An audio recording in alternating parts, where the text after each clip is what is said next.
My life and household was dull. We move along from the pantries and cellar door, past the bell panel and rope, and encounter an always closed, studded baize door, which leads through to the house proper.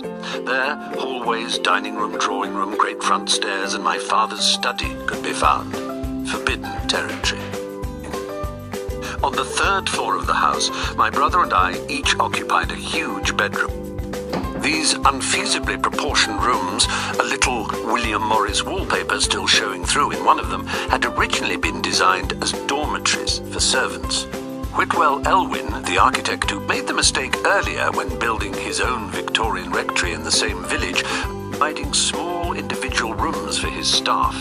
It seems that in these narrow rooms they had suffered acutely from homesickness and loneliness, and thus, given a second chance at domestic architecture, Elwyn had created in our house enormous servant chambers in which the maids and footmen, in their ruthlessly segregated dorms naturally, could chatter and console each other through the night. This very minute, the minute that I am now using to read this sentence, becoming a representative of madness, Twitter, homosexuality, atheism, annoying ubiquity, and whatever other kinds of activity you might choose to associate me with. I am making the assumption that in listening to this, you know more or less who I am.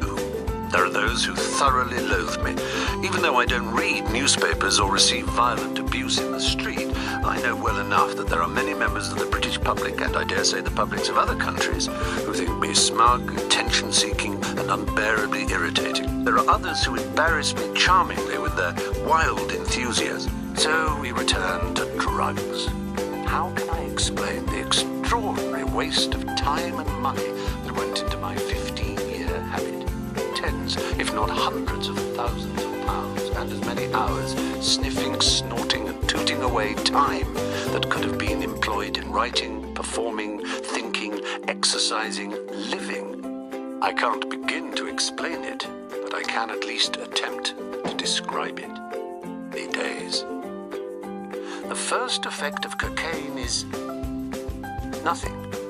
You don't get the huge, whooping, rushing high that is said to be the reward of heroin or of crystal meth and crack.